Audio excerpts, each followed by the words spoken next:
Alright guys, welcome back to the Only Accies channel. We are back at New Douglas Park after a weekend free of football, and it was terrible last week. We cancelled games, so we're back finally to watch Hamilton Accies. Now, new signing Jake Casey does come straight into the team, as does Mikey Hewitt for the suspended Ben Williamson. I'm fine with that.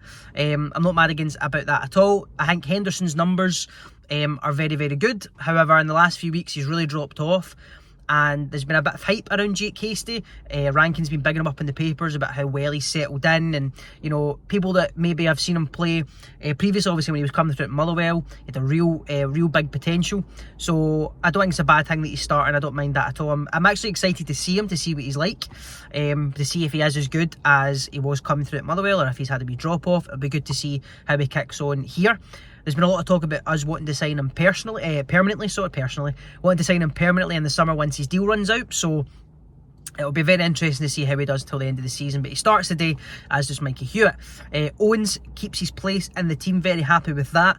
A few people have mentioned on Twitter about the bench. We are very weak in midfield. Obviously Scott Martin's out for the season. As I mentioned already, Ben Williamson is suspended. Obviously there's talk of us signing Reece Lyon from Kelty, which would be a big help. But on the bench we've only got Lewis Latonen now, who I think is a very talented player. But I believe he was mentioned in the fans forum recently that he may be very talented, but physically he's still quite small. He still needs to develop. He's still only very young. So he's obviously came on the bench just because we're low in numbers, so we do need some more in midfield, and obviously with Dylan Tate going and signing for Falkirk. In terms of today, I'm expecting a win. We should be winning. We need to be winning to keep the pace with Falkirk. We're 9 points behind. So we should be winning today. We need to be winning today, and I think we will win today. Montrose are a decent side. They're hard to beat. We've had troubles against them in the past, but I do think at home we should be winning here comfortably. I'm going to go with 2-0 Accies. I think that's a fair enough prediction. And I'm also going to throw an extra one there. I think Jake Casey will get his first goal today. I back him to get a goal. Let's hope I'm right. We'll see you in there.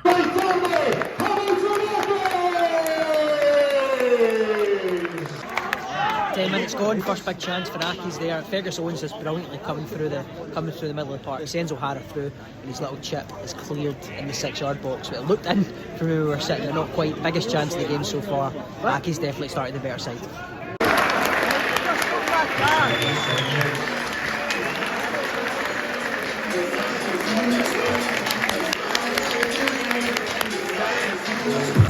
And I'll tell you what, that's some goal for Kevin O'Hara there.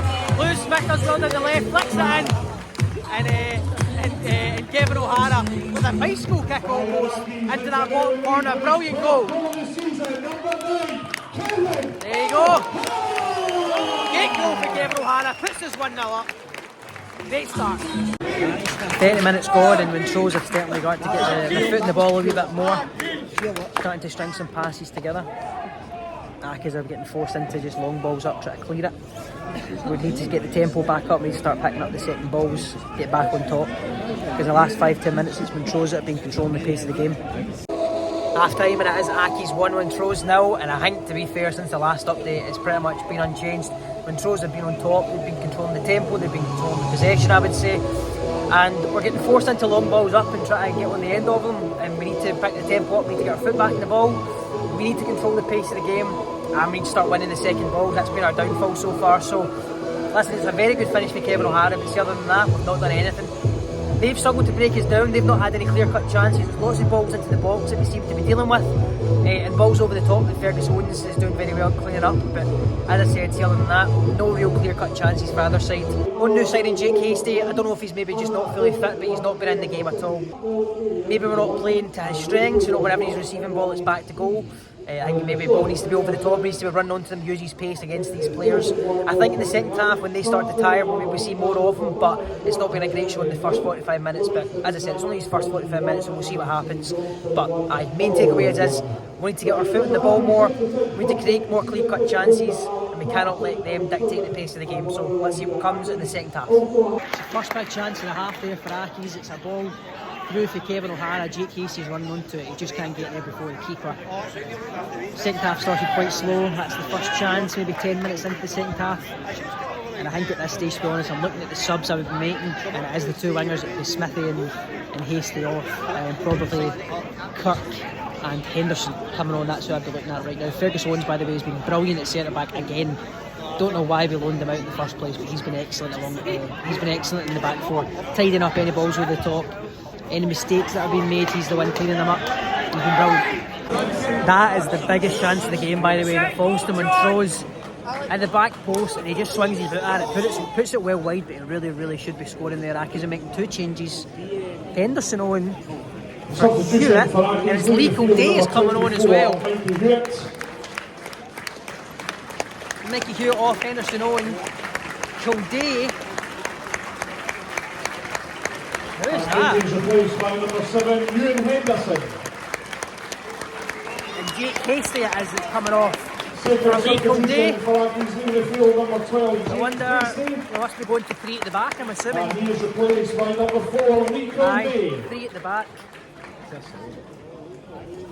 McGowan centre, Kildare left, Owens right. 2 wing backs. It looks like Smith has moved into the 10 and we've put 2 up top. 5-2-1-2. Interesting.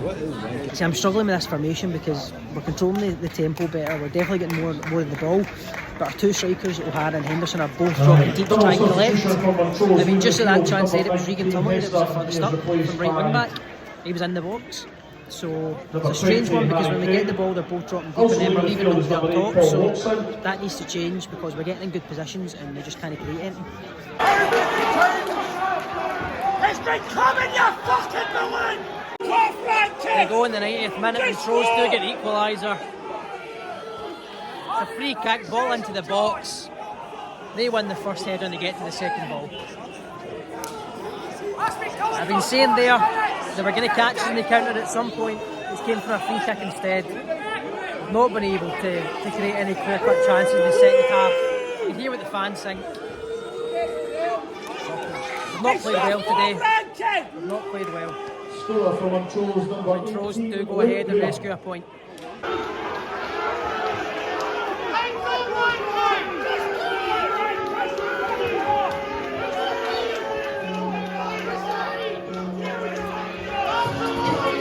Full time and it is Accies 1, Montrose 1. I've got to say, I really cannot wrap my head around what happened at the game because we're in control. I was speaking to fans walking out there and Brandon and that. We're in control. He changes his setup for 5 at the back and brings on another centre half. I don't get that. Against these sort of sides, see when you're 1-0 up, you should be pushing for a second, and I hate to see it. That's exactly what Falkirk do. It's what they did today. They went 1-0 up, then they scored 2, 3, 4 and push on. We seem to get that goal and then the second half start to sit back and try to hold on to a 1-goal lead, and stuff like that is going to happen. It was 1 ball into the box, they won the initial header and they got to the second ball as well. It's just, like I said, I just really can't wrap my head around the change. I can't wrap my head around why we changed to 5 at the back to sit back against this side. I don't get it. But yeah, 2 points dropped, really. Not good enough today. I don't think we created enough clear-cut chances. That's another thing. When we did go to the 2 up top, both of them were dropping deep. Nobody was in the box. When we brought Andy Winter on, he was the same. And then that young Kirk on loan, don't know how many goals he scored. I think it was 30 goals or something like that. And then I think it was like 30 goal striker Kirk on the bench. Brings him on with 4 minutes to go. I can't wrap my head around the thinking of this, and you'll have heard the fans' reaction at the end there. Obviously, if you're at the game, you'll have heard it yourself. Calls for ranking to go and all this. And I've got to say, I personally don't think he's getting longer at the club. Given, again, we've went over this a million times, don't need to go over it again, but more calls for that at the end of the game. Fans voicing their opinion. I don't know, you'll notice I'm a bit lost for words, to be honest. Still trying to wrap my head around it. But yeah, 2 points dropped. Away next week. It's going to be a tough game next week, but we'll be at that as always. Yep, leave your thoughts in the comments today, and see you next week.